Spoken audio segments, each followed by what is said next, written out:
I'm Daphne Keller. I'm one of the product counsel in the legal department. For those of you who haven't had the good fortune of working with the product counsel, we help you get your products out the door legally. And it is my pleasure and honor to introduce today's speaker, James Boyle. Occasionally I have Googlers come up to me and say things like, I don't usually like lawyers, but the Google lawyers are cool. Is that self-serving? Many of us became cool because we were in some way trained by Jamie.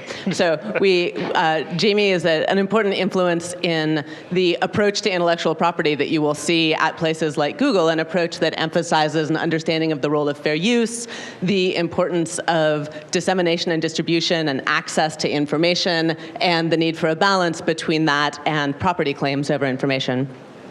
Jamie is the William Neal Reynolds Professor of Law at Duke Law School, and he's the co-founder of the Center for the Study of the Public Domain at Duke Law School, which is a very innovative organization focusing on the value of the public domain and its role as a counterbalance to a propertized regime. He's written very intelligently on open source software, among other things. He's written a novel, The Shakespeare Chronicles. He's a regular contributor to the Financial Times, and perhaps most interestingly to me recently, he's published a graphic novel. A comic book. Bound by Law, which is about fair use and documentary filmmaking and the often very amusing but troubling hurdles faced by documentary filmmakers trying to clear rights. So Jamie tells me he likes short introductions. Without further ado, I will cut this one off and hand over the mic. Thank you. You have your own mic, I think. I have my own mic. Thank you. Thanks very much. Can I find out how many people here are not lawyers? Fabulous, fabulous. That means that the only people in here who could contradict what I'm about to say were trained by me. I'm very happy to be here. I'm going to give a talk called 7 Ways to Ruin a Technological Revolution, which started, I gave it at an open source conference and a free software conference, and it was then 4 ways to ruin a technological revolution, but it turned out that good extra ones just kept occurring to me, so it's getting longer. It might maybe at 8 by the time I finish.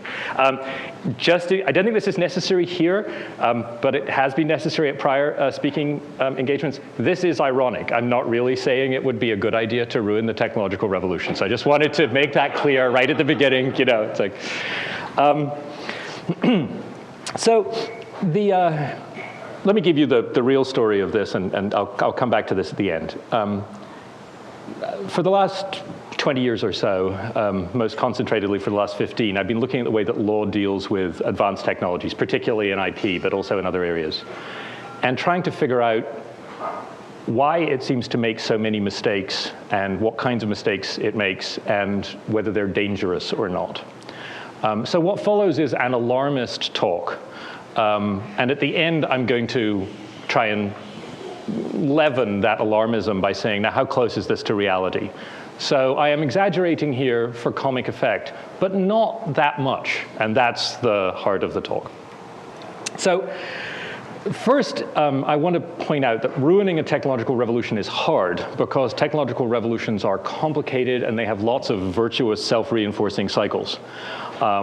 So you can't just find one thing and screw it up and think you'll automatically ruin it. So it's not a simple process. Also, I was limited in my choice of tool. I know the law best, so the law is what I turn to. And the law has been good at ruining various kinds of things over the years, as well as in enabling it, so it's not a bad tool. My son, when he was 5, I got one of those lovely bright notes from his kindergarten teacher, the kind that look, even if they don't have little hearts over the eyes, you kind of think that they will have little hearts over the eyes. It said, "David is a very enthusiastic student. We have been assembling and disassembling simple machines. His favorite tool is the hammer." So my favorite tool is the law, but that's what I'm going to talk about here. So let me note, I am not a law basher per se. I actually think law, and particularly the kind of law I'm going to talk about, intellectual property law, is extremely valuable. I think the basic ideas behind the system we have are actually pretty sensible. The structure of it was set up by some people who were deeply skeptical of intellectual property, but thought that it was necessary. People like Jefferson, Madison, Macaulay, who saw it as a limited and temporary monopoly, which would encourage innovation, but needed to be tightly controlled because there were all kinds of abuses that it would lead to. So in my view, the basic fundamental structure of the system is sound. And I also think, contrary to what a lot of people believe, it's a system that is in principle perfectly capable of evolving to include new kinds of innovation. So it actually can and does support things like the general public license, free software, distributed creativity, and so forth. So when I say that it's screwing things up, it's not because law will inevitably screw things up. In fact, I think the system is a pretty good one. Okay, so how to ruin the technological revolution? Well, the first thing to do, and this is a canonical principle, is that it's important to make all of one's policies entirely without evidence of any kind.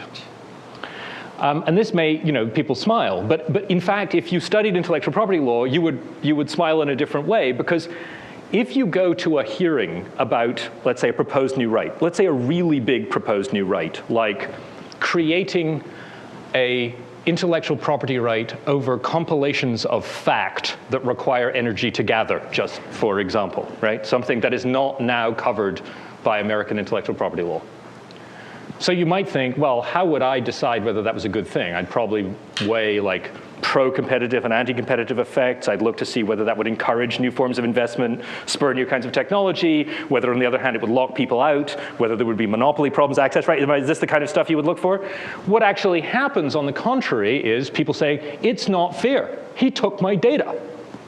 In fact, I was talking to the very nice receptionist down there about the various crazy calls you get at the reception desk from people who are very upset about things that they think Google has done to them. And the stories that are told in congressional hearings about proposed new intellectual property rights are not that different in kind from the crazy calls. When it's copyright, for example, what they do is they bring in a few law professors and librarians when no one's actually in the hearing room. So there's this it's really depressing. You give your testimony in kind of an impassioned voice to a completely empty podium. And then they bring in a country and western singer, say, who, let's say, we're considering term extension. And he's been told by the lawyers before he comes in, the important thing is that the property right needs to last for the life of your children and their children, right? That's the pitch. That's what he has to give. Notice it's not exactly an empirical argument, but it's still an argument of some kind. And the guy comes in and says, my songs are like my children. And if other people had them, it would be like people killing my children. And he starts to cry. And the panel applauds. So there we have policy making. And you're thinking, OK, so he's exaggerating, but I'm actually not. So the World Intellectual Property Organization is the body which, of a specialized agency of the UN, in effect, which coordinates and harmonizes intellectual property laws worldwide. How many empiricists and economists would you think are employed by the World Intellectual Property Organization? Huge task, right? I mean, zero, absolutely none, right? Because they never conceive it of their role as looking at evidence, right? This isn't about evidence. So the idea that you probably came in here, which is IP is a kind of thing to adjust inputs and outputs in an information economy, that never enters into the framework. This is a claim about right and fairness and justice, and the empirical claims are not there. Now, I know what you're thinking. You're thinking, OK, this is pretty bad. This is kind of like making drug policy by having people say, my friend really wants to take that pill, and I took the pill, and I feel better, so you should approve it, right? I mean, that is, in fact, pretty much the level of our argument. But you're thinking, but so far you haven't proven anything, because if we didn't look at evidence, we would have a random scattershot of error, right? We would overprotect sometimes, underprotect sometimes, just do totally stupid things sometimes. But it would be a random distribution. There would be no skew. So it might be annoying. It might be a drag. But it wouldn't actually screw things up permanently or irrevocably. So that leads to the second requirement, not look at evidence, but also we have to adopt a worldview that makes it sure that we only make errors in one direction. Now, in my view, It could be in either direction. So we could have a view that says we don't need any rights at all, so that somebody spends hundreds of millions of dollars developing a drug, and we're not going to protect it at all, and the day after it's released, somebody can copy it for pennies. That underprotecting would destroy much innovation too, but the direction we've chosen to go in is overprotection, and that's what I'm going to focus on. How do we do this? Two key ways of doing this. The first is, obviously, the way that IP works, intellectual property works, is you've got people producing things creatively, machines, software, novels, what have you. And we focus on what they generate, code, the novel itself, the picture, and then we slap protection on it, and we argue about how much protection, let's expand it or not. But the thing about novels or software or gene sequences is, unlike houses, we don't normally say, I'm going to build a house, I have to come and knock down your house to build my house. We don't normally build chairs by smashing up old chairs and taking them and getting parts of them and plugging them together. But it's a characteristic of intellectual property that your inputs are generally somebody else's outputs, right? You got that gene sequence from somewhere, someone originally isolated that line of code or something like it, et cetera, et cetera. We're all standing on the shoulders of giants. So what we do in IP policy, which is kind of a shame, is we only focus on the protection of outputs, never on the need for inputs. And this goes to actually Daphne's point about fair use. The key part of Google's argument in the Google Print project and the library project is that actually the goal of the IP system is not just to reward authors, but to encourage innovation, creativity, and the distribution of learning. And there are multiple ways of doing that, one of which is by rewarding authors, but another one of which is making sure that people actually have access to the stuff and can find it, so that what Google was doing, Google argued, and in this case, I totally agree with them, was perfectly consistent with the goals of IP, right? That this was actually part of it, that it wasn't, don't just focus on the output side, in other words, was Google's argument, and that was actually the right argument, in my view. And that argument might win in a court, assuming you don't make a deal with the publishers, might win, although probably not at the district court level, is my view. So you might say, well, you know, there actually have been some part of the history of the last 20 or 30 years where we've actually not gone in the direction of always extending intellectual property. So resistance to software patents in Europe, for example, or resistance to the database directive, this attempt to prevent propertization of facts in Europe. But nevertheless, those are pretty isolated instances. Name me a dimension of IP: length, breadth, severity of sanctions, number of things that it covers, domains that it is engaged with, types of technology that happen, insidiousness into your personal life. You name me a dimension, and I will tell you how IP is expanded in that dimension. Had a great conversation with a person from one of the collection societies, where I was saying to him, but you know, there's always been kind of a private space in which people can enjoy music, right? Like in the shower. He goes, that's just a problem of monitoring. You know, there's singing. I mean, that's a performance, you know. He was wrong on that too, but okay. Third thing. How else can we make sure we only make errors in one direction? What I call the 20/20 downside vision, which is when you focus on technology, only focus on costs, not benefits. So fairly obvious to all of you because you work here, but if you imagine somebody in the world before the web and you said, okay, so you have a potential market now of 500,000 people and a rate of illicit copying of 5%, and I can give you a potential market of 1 billion people and give you a rate of illicit copying of 20%, which would you rather have? Right? The larger market is actually going to be considerably better for you.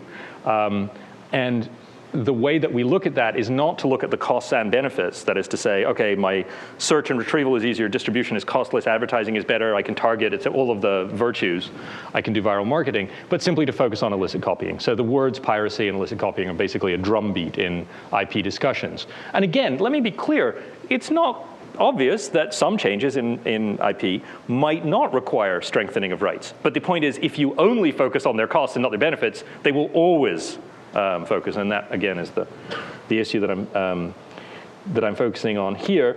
A couple of other neat ones here, which you'll actually see in some arguments. Some, indeed, that Google has or will confront, has in the case of Google Print, will in the case of YouTube. very interesting confusion between intellectual property and stuff like shoes or sandwiches. Obviously, there's some differences. If I have my shoes, you really can't have them, or at least not for long. If you've eaten the sandwich, I actually don't want to try and eat part of it. If you have a song or a book, I actually can share it. It's a non-rival good. But also differences in the kinds of protections that we give. We don't generally say, this is your house, but only for your life plus 70 years. We don't actually have limitations on intellectual property. Another key thing, and this again, this is the wrong audience to make this claim to, because I think you already understand it. We are extremely bad as a society, possibly as a species, in understanding the benefits of openness. We're getting a little bit better because the World Wide Web is sort of living proof in front of us of the benefits of openness and lack of control. But my claim is, except for the people in this room, if you got even very smart people 20 years ago and were sitting in a room with business people, government bureaucrats, people from the content industries, and deciding how to design this new thing, this new global World Wide Web, and you had some sort of excitable Tim Berners-Lee-like fellow who says, no, it's all going to be open, it's going to run on open protocols, no one's going to control the protocols, you're not going to have requirements to get on there, there's no need to be accepted by anyone, end to end, et cetera, that the response would have been, you're insane. I mean, there'll be nonsense up there. People will be lying. There'll be people saying, coming up with crazy theories. There'll be viruses. There'll be spam. There'll be porn. Check, check, check, right? There'll be illicit copying of mammoth proportions. Come on, we need to have some control here. We need things that can only do a few functions. We'll reinvent the terminal rather than the general purpose Turing machine. We need networks that need accreditation. We'll reinvent Minitel rather than the World Wide Web. We will effectively, I think, in most cases, even with sympathy and goodwill assumed, openness is very, very scary, and particularly scary, by the way, for lawyers. Because there is almost no law exam on which you get more points by saying, my client should have less control, right? My client should have fewer rights, or should waive them, right? That's rarely an A answer, although it's often, present company accepted, although it's often the right answer in a particular circumstance. So there's this fear of for obvious reasons, right? Our assumptions are, until recently, almost all of us, when we thought about interactions with property objects, they were these kinds of property objects. And those do have characteristics which make control, at least in some cases, extremely desirable. And dealing with a world in which that isn't the kind of property is hard intuitively to get your mind around it, sort of like someone who's been brought up in free fall. You're not going to have the right, you're not going to lunge for the ball in the right place. Let me move on, speeding up a little bit here. So we've decided we're not going to have any empirical evidence. We're going to have a one-sided view, which automatically will push us in the direction of more rights, both by only focusing on outputs and by, third, having this very negative vision of technology, only its costs and its benefits. We're going to misunderstand openness and be frightened of it. Fourth, very important to ignore or trivialize types of creativity that don't fit the model of strong hierarchical creation protected by property rights within a firm in which the stuff being created is proprietary and is owned and controlled by the firm. So great quote here from a lady called Louise Boland, who is the internationals director of the US Patent and Trademark Office, was saying, should WIPO look at all these different kinds of innovation that don't fit the model, that model I've just described, ranging from free and open source software through things like Wikipedia to ideas for open source biology and so forth? Should we be looking at this as we're trying to understand how to make creation happen? And her answer was, and I really love this, open source software runs counter to the mission of WIPO, which is to promote intellectual property rights. To have a meeting whose primary objective is to waive or remove protections goes against the mission of the organization.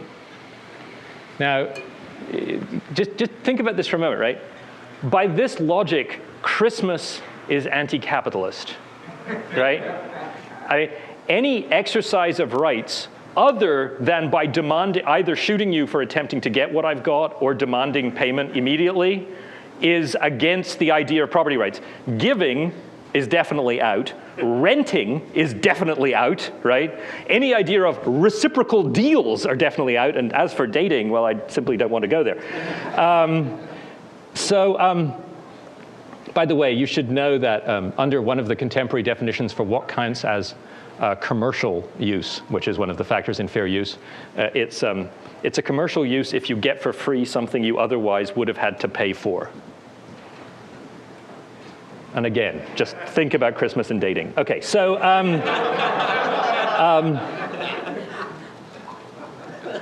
moving on.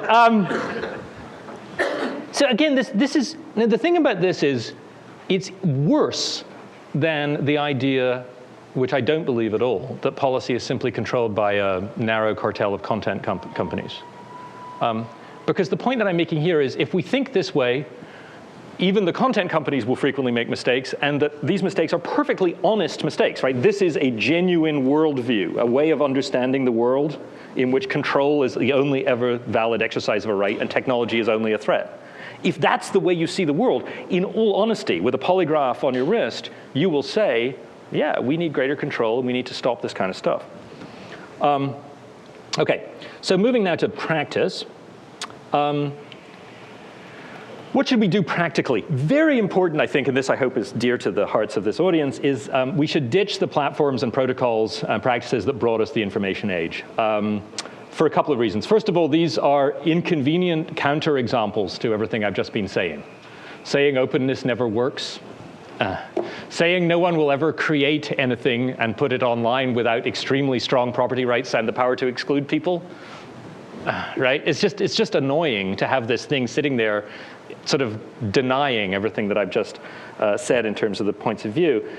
So what should we do? And these are genuine proposals, some of which you've seen, some of which you haven't. On the level of the computer, it's really quite a bad thing that the computer is a general purpose machine. Because the thing about general purpose machines is they do whatever you tell them to do, right? Well, that means that people can tell them to do bad things.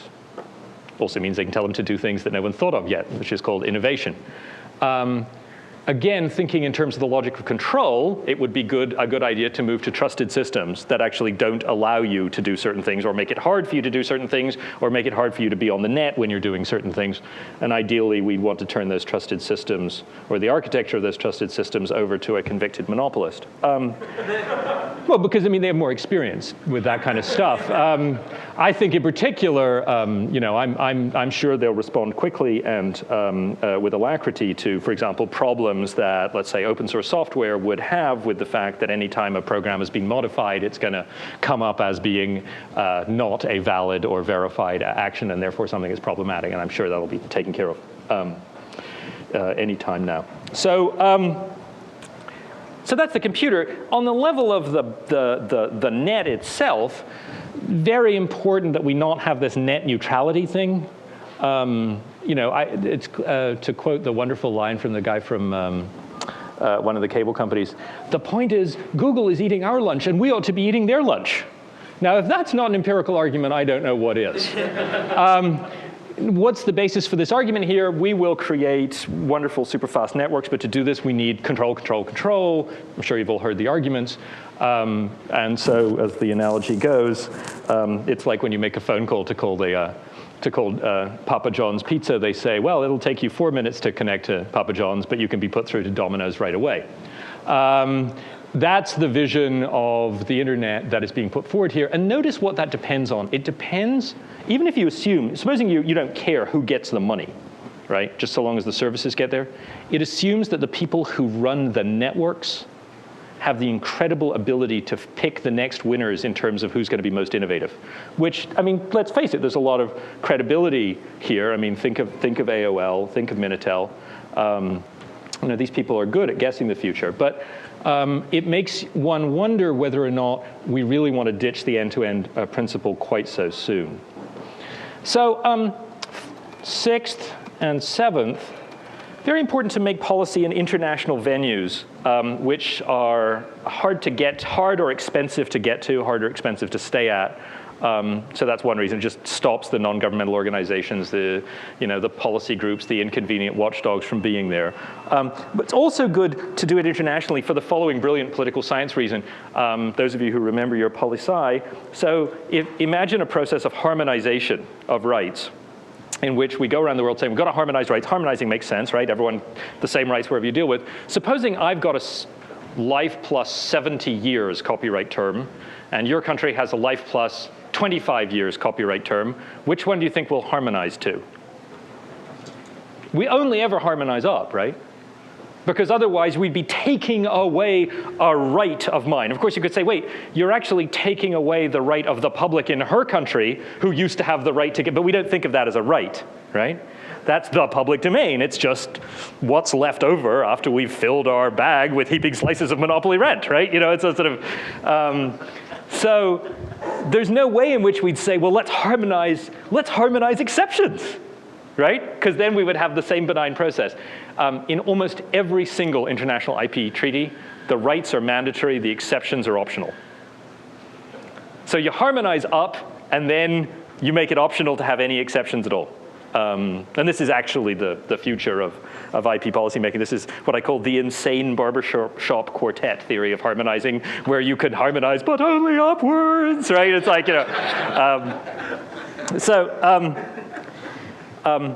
now, to my dear friends in the free software community, the final thing is, to the extent there are critics, it is extremely important that they fail to engage with the political process at all.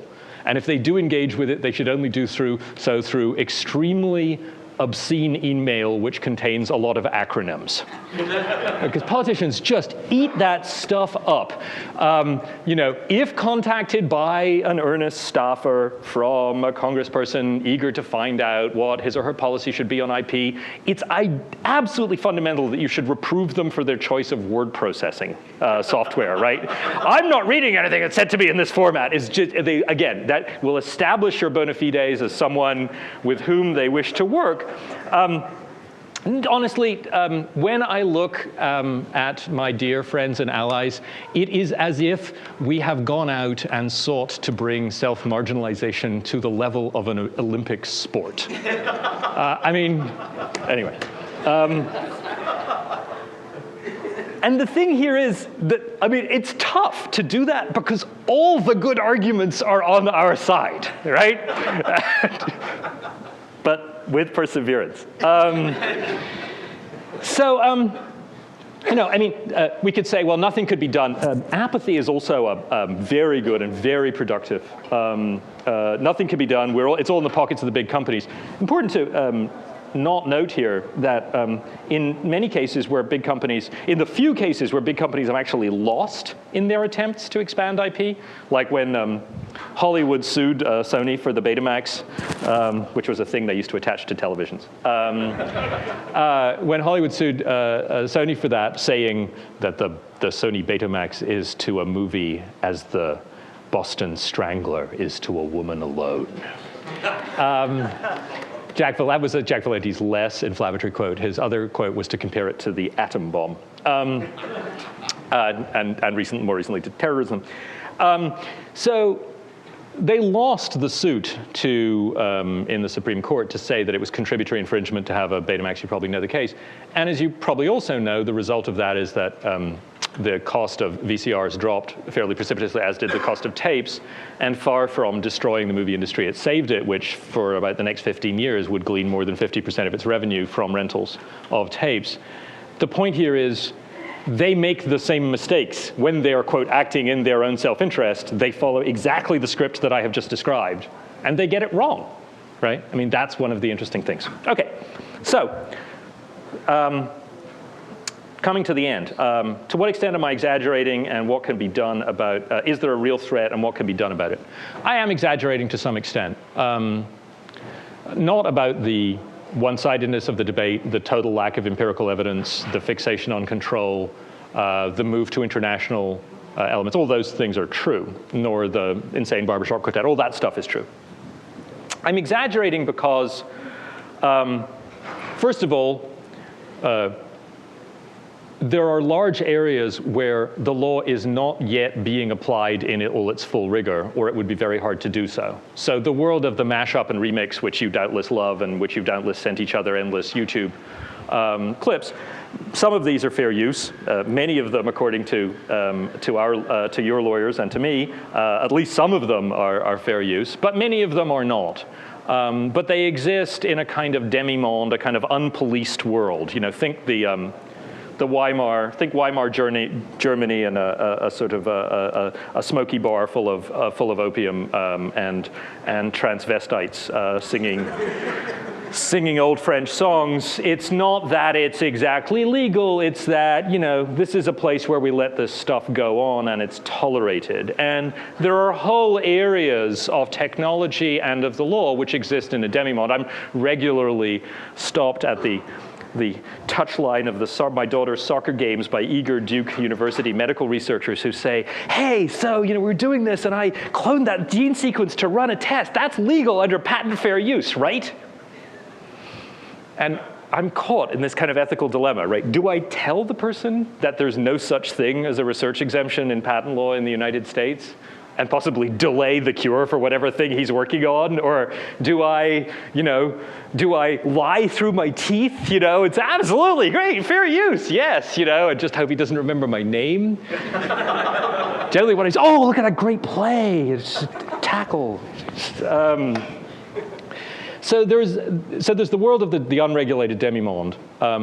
Question, what happens as this stuff becomes more pervasive, both culturally and technologically? So will there be more monitoring, more monetizing? What happens when the innovative companies who got in by pushing the limits and breaking the law suddenly start cutting deals with the content manufacturers and no longer have it in their interest to be as iconoclastic as they once were? Right? Well, what will happen? I don't know, right? What will happen, right? We don't know, right? Will there be always another iconoclast coming along behind? We hope, of course, if business method patents are going along and you can patent the idea of looking for something. I don't mean looking for something on the internet, I just mean looking for something, or my own favorite recent patent, which was for a gene sequence in synthetic biology. It patented the or and if then and if not statements. But any other kind of logic or algebra you want to do is cool. Just, you know, now that was admittedly only using genetic bases. Those kinds of patents clearly, if taken out at the beginning of the software revolution, would have crippled it. What are they going to do to the synthetic biology revolution? Right? So again, you're in, I know it doesn't seem that way, but a mature technology. Not very mature. It's not a diss, but a little bit mature. And it was a technology which was developed in this kind of liminal demi-monde, and the next ones are not. I was writing an article called The Second Enclosure Movement about the expansion of IP. At the beginning, it has a poem from the 17th century, or 18th century, excuse me, which about enclosing the common ground, you know, the enclosure of the common land, kicking the commoners off, giving it all to the lord of the manor. Great poem. The law locks up the manor woman who steals the goose from off the common, but lets the greater villain loose that steals the common from under the goose. Right? Nice little rhyming legal theory. My research assistant was trying to find the provenance, sent out an email to the 25 sites on the net that claimed one provenance or other for this, got back 17 emails that said, we're very sorry, we will take it down, please don't sue us. No, we were asking why you thought it came from the 18th century, the 19th century, from wherever you thought it was. You know, we're not writing, it's like, get back 8 further letters, which my favorite was, once again, we apologize. The reporter responsible has been disciplined and is no longer with the organization. We exist in a culture rapidly moving towards a bipolar disorder in intellectual property in which it is presumed either that we are in a world where there is no law at all and anything is permitted, or the default that everything is forbidden. And permission must always be asked. A bunch of teachers I just went to talk to in North Carolina, and these were the technophile teachers, the people who taught the rest of the teachers how to use technology. One of them said, okay, I know fair use is only okay behind a password-protected firewall. And I know that you're not allowed to link to somebody else's site without permission. But what I want to know is it ever fair use to take more than 3 cells from a spreadsheet, because I know that the fair use statute says only 3 cells. So they looked at my face and said, what's the matter? And I said, I haven't heard anything like this since I was 11 and people were telling me about ways that people could get pregnant. And I never believed the story about the belly buttons anyway. I was just pretending that I did. I mean, where does this stuff come from? I mean, it's just the 3 cells. I'm still figuring that one out. OK. So there's exaggeration here, and there's also powerful forces on the other side. The content industry in the United States is in the hundreds of millions. The hardware industry in the billions and billions and billions and billions, or trillions, excuse me, one's the hundreds of billions and the other's in the trillions. Economically, this is not stuff that makes a lot of sense. There are lots of counterweights. This is now something that is no longer on the business pages. There are now people who, it used to be that when I said I taught IP, people would run from me to find a proctologist or an accountant to talk to. Now they're actually kind of interested in it. There are sort of civil society groups involved in it. There are obviously industries with vested interests on the other side. So I don't think that the story is anywhere near as dire as I have described. Nevertheless, it is scary to me that the technologies that would enable the Google equivalent in the next technology cycle are being developed under the conditions that I have described. Because you would have to be an insane optimist to think that none of that is going to get screwed up by the processes I've described, and I am, far from being an optimist, a Scotsman. Thank you very much.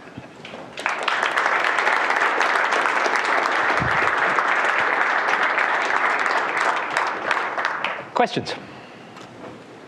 Sir. So Google, much like my former employer HP, is investing in filing patents in order to protect themselves against their competitors, of which mom and pop shops are not one of them. Mm-hmm. Right. So they're out after Yahoo and whatever Microsoft and whatever big names you can find. Right. So how far do you think they'll go with the insanity? The patent office also has a very long delay. So how do you think all this stuff is going to play out? Because if it's only for big corporations, how much is that going to affect open source and that sort of thing? Yeah, it's a really big question. I mean, so 3 scenarios ranging from dreadful through to optimistic. Dreadful. There's this wonderful thing called business method patents, which is even worse than some of the things you're describing, which is, so if you imagine patents, you think a patent is like over a thing like a corkscrew, like a method of removing a cork from a business method patent is, I want to patent the idea of getting wine out of a bottle, right? It's not the method, right? It's not the method of flipping burgers, it's fast food, right? That's the business method patent. The thing about business method patents is business method patents are truly toxic to the next generation innovators because they undermine all the things that said, no, you don't need masses of capital, you just need one great idea, right? But you need one great idea and a lawyer to figure out whether it's been patented. That alone is enormously expensive, right? And then you have, along with that, the not as bad part, which is that you just have a privatized public domain. So the way that this works in technology, particularly in IT, as you probably know, is everybody goes out and patents the hell out of stuff that they don't think are particularly useful or valuable innovations in order that they won't be sued. Then they get in and cross-license with each other. So this is like a privatized public domain. And so they can't bother to value the patents, because who knows? So they basically do it by weight. How many have you got, right? And so IBM's got more than anybody, but other people have got a bunch. So you just come in and that's it. And maybe there's a transfer payment and maybe there isn't. But nobody else gets to play in that space. That's clearly not positive. Now, if all of those patents were great, that would be fine, because patents have a great function encouraging innovation. But they're not great. Patent quality is diminishing, in my view. So that was the not quite as bad, but still bad. Privatized public domain restricts but doesn't eliminate competition. The good vision is that actually everybody seems to be figuring this out. There's some interesting empirical work on it, which suggests that the patent system has gone from being about an 8 to 12% incentive to innovation to now being a 6 to 9% tax on it. It's based on patent renewal rates. Actually kind of cool empirical work. It's very speculative. Varies enormously across technology areas. Not true for drugs, more true in certain areas. And there are enough people complaining, and there are people like IBM, and I would perhaps Google, that the Patent and Trademark Office is really having to listen. So I think the patent system at its root is a great system. Only 20 years, which to a copyright lawyer is nothing. Only 20 years. We deal in hundreds of years of protection. And you have to disclose. It's a great system. All we have to do is make sure that we aren't, right now what we've got is the only way property rights work is if they're clear and hard. Like, there's my picket fence, and you can build up to the edge of that but no further, and I can build up to the edge of that and no further. What we've got is a set of completely impressionist picket fences marked by landmines, in which the only way to detect the landmines is to hire an impressionist landmine detector. I train them. Right? Right? And this is just an insane way to do technological development. So I actually think that'll get fixed. Actually, your analogy is incorrect. The landmine, the precious landmine detector, will be holding the client in front of it. Right, that's true. Sir. So I should point out that the sort of, we're holding our patents only defensively theory sometimes falls apart in practice. There's this nasty phenomenon that I observed by being deposed, which is when a company, a formerly great company, goes down the tubes, they start taking their defensive patents and suing other companies. In this case, it was Kodak suing Sun for, basically having invented object-oriented programming. I thought you didn't know it, but Kodak did invent object-oriented programming. So something else to watch out for. Right. Oh, I know what I should have done, and Daphne can even hand a microphone if you want to do it. I'm supposed to repeat the questions in case the remote audience is listening.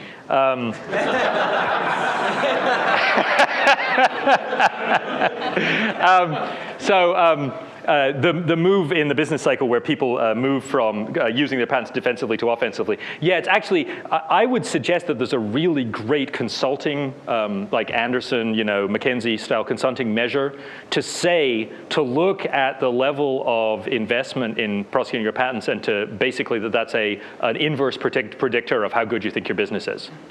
Quite seriously. It works quite well if you run it back over failed computer technology firms.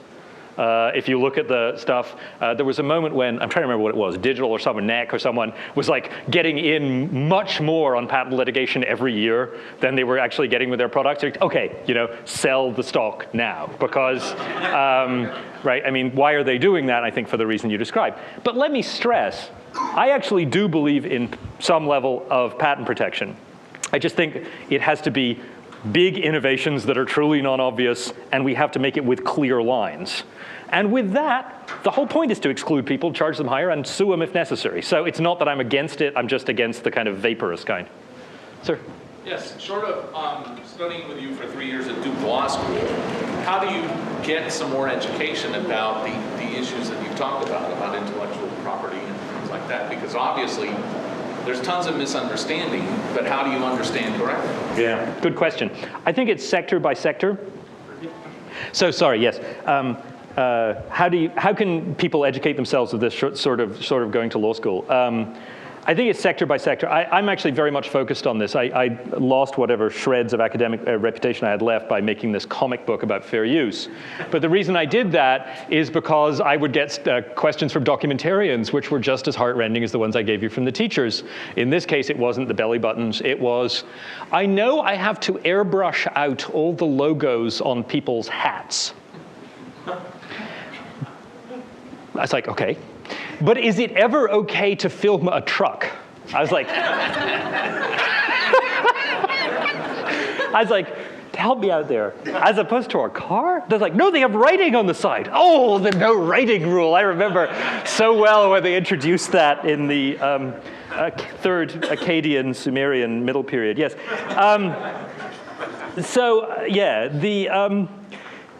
The comic book was an attempt to do that. We're doing a whole bunch of other things in that regard. And I actually think, one of the big problems, can I just whine momentarily about technologists? One of the big problems about technologists, people who are geeks in the honorific sense, is that when they come upon complex, illogical schemes that don't fit their preconceptions, their general response is, that's stupid. you know, you're like, well, yeah, it is, but it's also the law. No, that's ridiculous. That's just stupid. I was like, yeah, but can we get beyond the stupid thing, which we're totally, we're there, okay? But could we, like, you know, it's like, oh, that's ridiculous. And it's like, I refuse to engage with this. I deny this reality. You know, it's like, you know, I refute it thus. You know, it's like, but yes, it's stupid, but it's there. You know, I mean, come on, you guys, you know, get your baggage off airlines, right? I mean, lots of things that are stupid, you can't just deny them. You know, and like, you know. So I think it's sector by sector. And I actually think one of the things that's most interesting to me, the plus side of everything that I've described, is that intellectual property law really didn't apply to people in the old days, because no one could trigger the rights unless they had a printing press or a factory, right? It was a system for doing intra-industry competition. If I had a printing press, I could trigger it. But if I was a person, I just walked right over on the top of it, and the landmine didn't go off because it was set to the level of a tank. Now everyone is a tank, right? So what happens is people get pissed off, and they can't believe the system is as complicated and irrational, and they educate themselves. So this is why people like me get posted on Boing Boing for writing things that, you know, 25 years ago is like, would it be of interest to, you know, my family who would not have read it but would have pretended that they did, you know? So it's like, so I think that's the plus side. If we're stupid enough for long enough, we will educate lots of people whether they like it or not, because they will be the subjects of the law. But you haven't answered the question. How? How educate them? Yeah. So sector by sector, things like you gear it to people's no use, you know, writing long law review articles and treatises. You've got to do things like comic books. We ran a film series. You've got to have public education. You've got to counter the nonsense that's taught in primary schools and K-12 about it. You've got to go to the universities, and when they say, as my university did, it's forbidden ever to copy a copyrighted thing. It's like, even your own? You know, it's like, I mean, just nonsense. So you basically fight it battle by battle, issue by issue, but my point is in each area, there's an interested audience. Justin? So I have kind of a bad and a good. So the bad one is that a few months ago, Mike McCurry, who's a former Clinton administration member, wrote this horrible op-ed for the Baltimore Sun, basically saying that should net neutrality law pass, you know, when they protected it, then AT&T would be just completely out, and Google would, you know, as he put it, get internet access without having to pay a dime. Now, I wrote a letter to the editor that said, I will gladly, you know, should this law pass, I will personally pay for Mr. McCurry's home internet bill if he will personally pay for Google's internet bill. And they didn't publish that. So that was ironic. That was the thing at the beginning I was saying. You got to explain you're being ironic. But no, the bad is that, you know, these things, you know, these op-eds and yeah. You know, these are popping up all over the place. It's kind of difficult to counter that. You know, is the only place that you can really do that is like the op-ed page, which is still possible, but it's kind of frustrating. Right. I would encourage, this is a minor pet peeve of mine. I'm against writing letters to the editor of newspapers. I think you should write op-eds. First, you get paid, which is nice.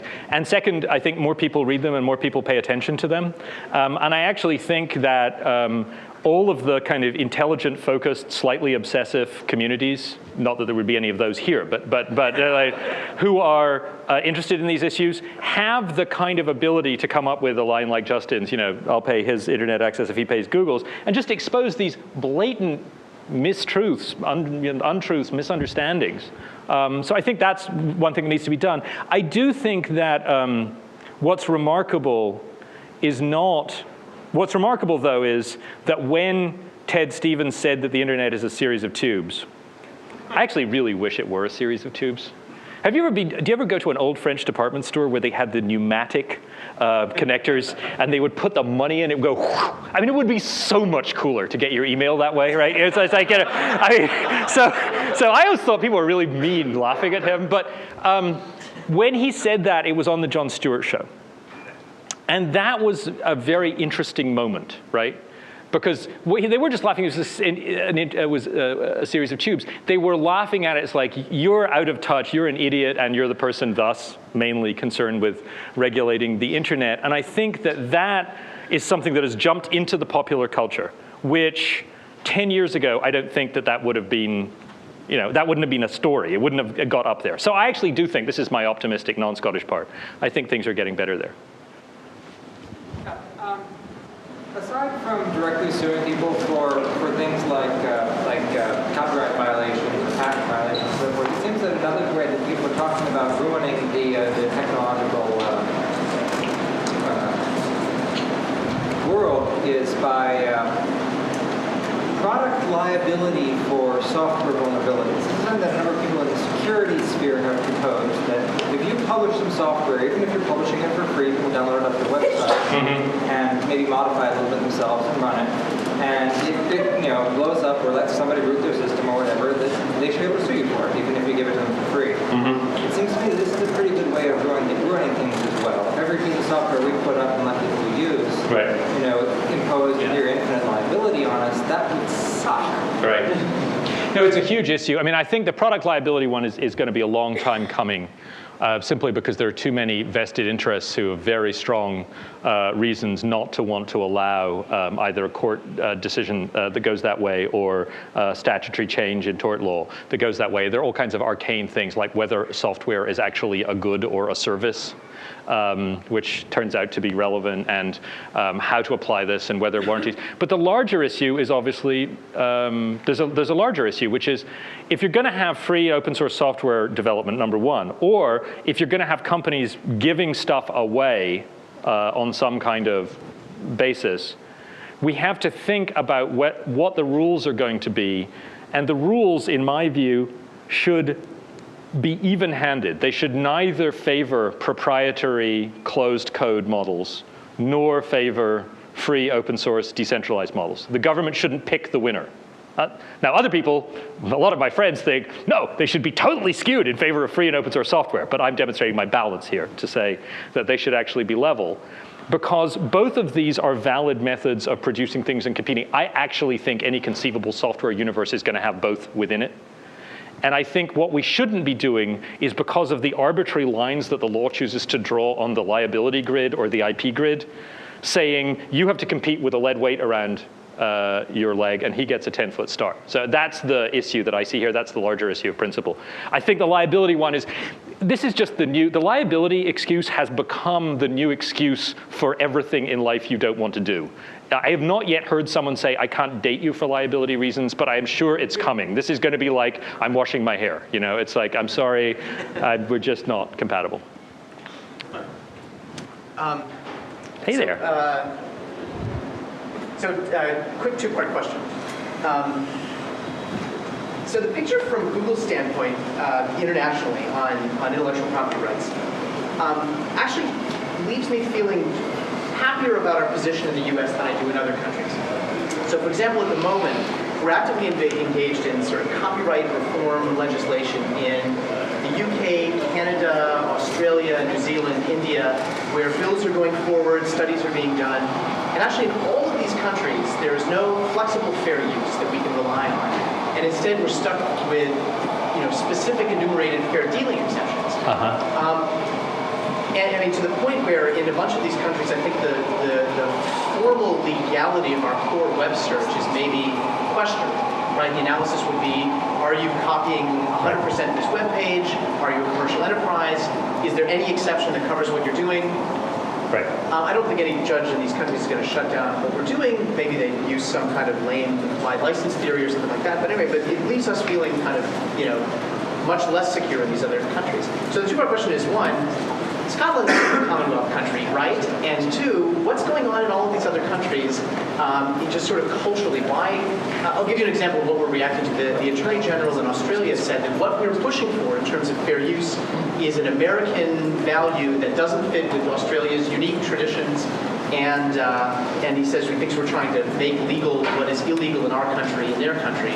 So anyway, do you have any insight on what's going on in those environments? They gave Mel Gibson the copyright portfolio, and I think that's pretty much what you could expect. So the question is about the way in which IP law works around the world. IP law is nationally based, so there's no sort of universal international IP law. It's country by country. And while the systems are similar in ways, there are differences, and the differences are particularly marked in exceptions and limitations, things like fair use, defenses, you might want to think of privileges, freedoms. So as Andrew's pointing out, if you go and look at another country, you don't find the wonderfully broad, vague, amorphous fair use factors that you have in the US. You have laundry lists of permitted exceptions, which a lot of people might like because they look like they're more definite, although they turn out to be vague on the edges too. There's just more of them. And so for a lot of people coming from the United States, the idea is, wow, they really don't have the fair use tradition that we do, and maybe this means that a lot of things we take for granted as fair use would not be fair use there, including things like Google search. So are you right to think this? Partly, but only partly. The first thing to remember is the level of, this actually, I guess you're right to worry about it. Most people aren't as right to worry about it. It's true that fair use is more narrowly defined in other countries, but it's also true that the US has the highest levels of statutory damages in the world. So if you actually did it as a risk-reward calculation, yes, it's true that there's a better argument about fair use in the US, but the damages that you're playing with on the back end are way, way, way, way higher. And this is something people never factor in. It's really important. Now, luckily, or unluckily for you, you're the one entity who's engaged in large-scale enough copying that it would add up anyway to an astounding sum. So in your case, this is not consolation, but in other people's case, it would be great. Second, as you point out, although these countries say they're doing this kind of, particularly the lawyers there and the parliamentary bodies say they're doing this, the judges actually show a very different pattern. And what the judges show is a pattern of doing stuff that in many cases is much more like what fair use is in the US, including saying things like, well, even if this wasn't covered by this, it would just be covered by free speech. There's no way we could actually stop you from doing this because it would be protected as a fundamental right. Not First Amendment right, obviously, but so I think my vision was yours until I did some comparative study, although this was focusing on the UK, which is maybe closer to the US. And I actually ended up thinking it was not quite as horrific as I had thought. But yeah, there is definitely a culture of education going on there. Your greatest weapon here is time. The more, I mean, Google has saved so many people in lawsuits, not by being involved at all, but because every law student who come out of my class, if they learn one thing, it is to say, or by rote, if that were illegal, Google would be illegal. Right? The negative subjunctive Google sentence, right? And it turns out, no, it's a great sentence. It's and it turns out that almost any expansive interpretation of IP would make Google illegal. Right? All the caching, absolutely, spiders, whatever, and the alternative services, book search. I mean, it's great is that everybody looks on you, and for whatever reason, The Onion has some very interesting musings on this. Google is seen not only as kind of, inherently good, but also it's just like, it's just there. It's just there in the world. And often the one thing you have to counter, the seven mental tendencies I was talking about is, but then there's Google. And people actually say, no, that couldn't be illegal, right? I know that could because it's Google. Now, if you get a judge who pronounces as Google, then I would suggest that you settle. The Google is good. Yeah. Related to this international thing, the U.S. intellectual property is based primarily on benefit to the public. And my understanding is that most countries, it's based on I'm the king and what I say goes. So how is that affecting how this merging and harmonization plays out in the international court?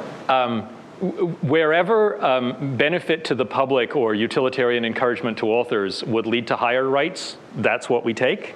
And wherever I'm the king or it's the droit d'auteur or the divine rights of the creator would produce higher rights, that's what we take. So we get the best of both worlds. So I actually was debating I was invited, Daphne. I should stop at 3:30, or when do I stop? Should I stop when? 3:30. I don't think anyone else has the room though. Okay. So if you want going. So people don't feel. If you leave, I won't cry. I was talking to the French Senate about the internet. They were against it, and there's this great moment where the president of the Senate was introduced to my son, the self-same David, the one with the hammer, and he said, "How are you liking Paris?" And my son said, "Did you know, sir, that the average pedestrian steps in dog poop once every 88 steps on a Parisian street?" Qu'est-ce qu'il a dit? So David was shuffled off quickly, and I gave my speech about right, it was vaguely similar to what I've said to you, and the avocat got up and said, you know, the French lawyers, this is the sacred droit d'auteur, it's nothing about commerce, what you're talking is industrial property, we are talking here about something that is sacred, it has nothing, there are 2 points, it has nothing to do with money, and the author must get paid.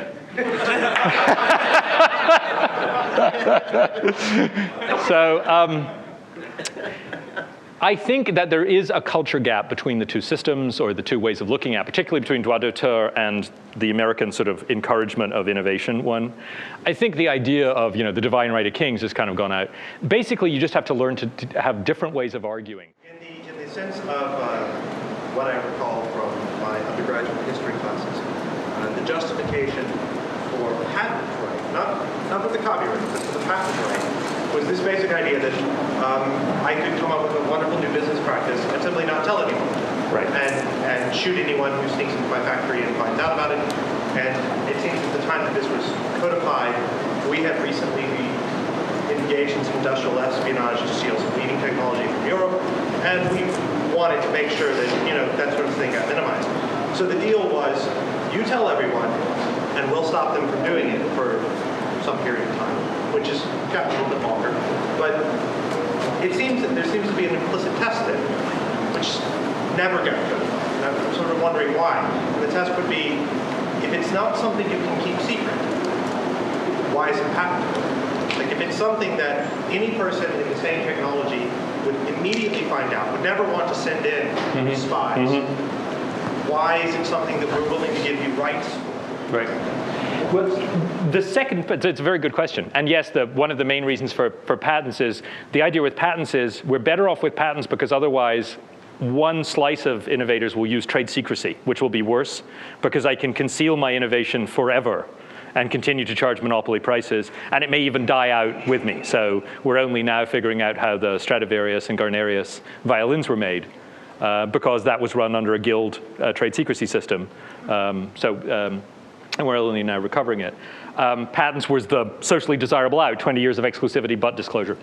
And your point obviously is, as you said, that implies a test. The test actually is in US law. You're only supposed to get patents for things that are useful, original, and, wonderful phrase, non-obvious. I offer this to you as the phrase of the day. Other people's relationships are almost always non-obvious, right? Have you found this? You know, their marriage is non-obvious. Non-obvious is supposed to put a limit on it. The limit is facita. The person having ordinary skill in the art would be able to do it or figure it out. So in theory, all of that should be working. For various complex reasons, perhaps having to do with aging or undergraduate education, the Court of Appeals for the Federal Circuit decided to ignore that limitation in certain areas of technology that they either didn't understand or misunderstood. They picked genetic engineering and computer software. Tough. You know, they could have picked glass etching, but they picked genetic engineering and computer software. In computer software, they did something which is really interesting. In computer software, their theory is that it's done by people who aren't very smart. And so, either that, or sometimes they say they're very smart. It's not really clear. But so, when you're looking at what's the level of the person of having ordinary skill, you basically pick like the person who tries to recover the network when it crashes and I lose my documents, and say that's the person having ordinary skill. That's a very low level of skill, so what's obvious to him or her might not be very high, right? So they get to choose that, right? That was one way. In chemistry, in biology, what they did was a little more complicated. They decided that genetics was really just chemistry with long chain molecules. Okay. They had studied chemistry in the 60s. None of this stuff was there then. Sounds pretty complicated to me. And so they decided pretty much a priori that a whole bunch of things that are now done routinely by high school students were completely non-obvious as per se rules, which allowed people to patent all kinds of stuff that was just absolutely basic. Two different methods to reach the same result. In both cases, the floor you described, which is there in patent law, got pushed way down. But a malformation of the law. The Supreme Court doesn't like the Court of Appeals for the Federal Circuit, one of the ways in which I agree with the Supreme Court, because the Court of Appeals for the Federal Circuit has an uncanny ability to piss them off by saying things like, they would probably defer to us because we are the specialists.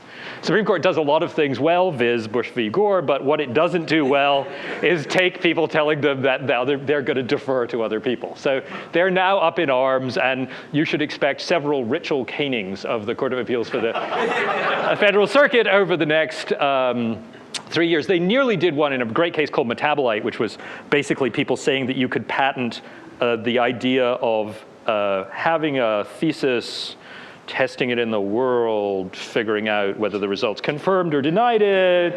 I forget the rest. They chose to dodge that one, though it was quite clearly the most insanely broad patent claim ever. But there's some new ones coming up where they're going to smack the Court of Appeals of the Federal Circuit. Unfortunately, my fear is they're going to pick arcane, picky little things, whereas what they should be doing is smacking them on stuff like this. I should take, yeah. Two quick questions. One, you mentioned that we're always erring on the overprotective side. How do you actually determine the appropriate level of protection? And with that, you mentioned there are some metrics that say that before the patents were for innovation, now they're actually a detriment. Where are these metrics? I'd like to... Yeah, to get it right.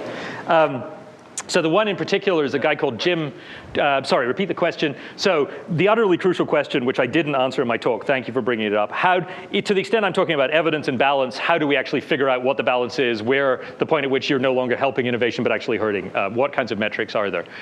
Then you mentioned this research. The guy who, if only we had a search engine. The guy who, I was referring to a guy called James Bessen, B-E-S-S-E-N, who has some interesting papers on this, one as yet unpublished. There are a couple of others. Many of them have to do with trying valuations that people put on their patents in terms of like how they renew them. They also have to do with empirical studies. So they're all imperfect, like participant empirical studies. How much do you rely on this? What are your motivations for doing it? Do you think it's mainly defensive? Do you think it's so it's a combination of all of those things that I'm going on here. But the larger question, which is absolutely appropriate, how do you measure it?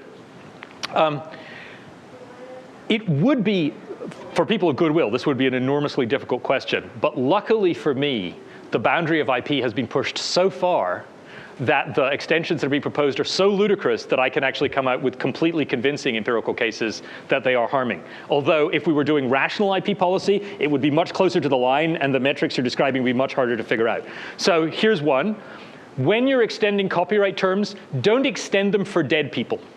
It is unlikely you will spur innovation by doing so. Not impossible, but very, very unlikely, right? So that would be, I think, a strong empirical argument. Another one would be, despite harmonization, there's often a time lag in people creating new rights. So if you have people with roughly equivalent economies, and economy A creates a new right and economy B doesn't, and you can observe the industries in both areas, and control the best you can, do the multiple regression for the other things that might differ it. So case in point, European Union creates a database right. The US has no database right. Facts are free. You compete on business models on top of facts. You add value to them. You can occasionally wrap copyrighted shelves around them, but you can't own the facts themselves. There's an initial surge of people entering the European market, which you'd expect. Big new monopoly right, huge monopoly right. Covers anything. Covers your little black book of dates you had when you were younger. I mean, it covers everything. Covers telephone directories. Covers anything you want. What happens is that both the rate of growth, the absolute size, pretty much any measure you want, the US dramatically outperforms Europe after introduction of the right. So it's things like this. Now, let me be the first to admit, there are other ones where it's tougher because you can't rewind to figure out what would have happened without it. And there you have to rely on inferences. And all I'm hoping for is a world in which we at least start looking to the evidence where we get to the point of befuddlement about some of this stuff, rather than assuming that we've got it by always expanding. Quick response? Just a couple of clarifications. One, it seems to me that it's very difficult to come up with any sort of balance between, let's say, genetics, where sometimes a drug can cost millions, even billions to develop, and then can be reproduced for pennies. Right. And on the other side, you have software patents where the barrier of development is much lower, and I just don't see how the same system can deal with both. And as for your idea of not extending copyright for dead people, how does that take in corporations or any sort of ownership by non-inventor of the copyright? Great questions. So to repeat the questions, the first one was, does the point about incentives, balancing incentives and negative effects, does that mean effectively that we should go to industry-specific forms of IP? So IP for drugs, IP for genetics, and so forth, because the reward-risk ratios are very different and the product cycles are very different. And then I'll come to the second one in just a sec. So as to that, a lot of people argue for that, and in fact, interestingly, some, including some people who benefited from it. So Jeff Bezos, for example, said that he would be willing to have business method patents, but only for 2 years, right? Because that's all I need. I don't need, if you do that, the problem you're going to have is the boundary line drawing, which is always a problem, and which would be insanely difficult. Now, I have to say, the more I look at this, I used to be totally against this. Now I'm only marginally against it. I was totally against it because I thought the boundary line drawing would be problematic, and because I thought that the law would never catch up with the technology fast enough to come up with the new container before something else had happened. And so that in the perfect world where we could design instantaneously and come to, but I thought that wouldn't happen. Seeing what's going on has led me to say maybe we could do it on the back end, which is keep the formal structure of the law the same, but then adjust the kind of thing that this gentleman was asking me about, like what's the level of skill in the art required to get the patent? Right? So the fundamental system is the same, but maybe you need more innovation on this end, right? Or maybe higher damages judgments. So I think we maybe don't need to have the completely different system to get some of the benefits you're describing, and I would be in favor of that. As to the second question, retrospective term extension, et cetera, what about corporate ownership? To the extent that your goal is encouraging greater innovation, it's fairly clear that they would have created for what term they got because they did. Right? There are a couple of arguments that this will help people out. That one is maybe it's the prospect of further term extensions that kind of got Walt Disney up in the morning. It's like one day copyright is going to last nearly forever. I don't buy that one. Another one is maybe it encourages media migration. So you take all your old stuff and put it on the new format du jour. There we have very good evidence, and the evidence is that it works much better if it's in the public domain. Much, much better. In fact, another reason why Google Book et al. Is so great, 90-something% of all Western culture produced in the last 100 years is A, under copyright, and B, has no identifiable copyright owner. Which means that copyright is locking it up while providing absolutely no benefit, right? And that's dreadful. There's no conceivable reason for that, and that's unfortunately what you get. I would rather have direct payments from my tax revenues to the Disney Corporation for all the films they want to keep in copyright forever, and just let the other 99% of culture pass into the public domain after 25 years. Great, it's a much more efficient system. Just give them corporate welfare, it's what they're getting, but their corporate welfare is at the cost of destroying access to all of 20th century culture in any fixed form. And we should probably stop there. Yes, we could keep extracting good one-liners from John. Thank you so much.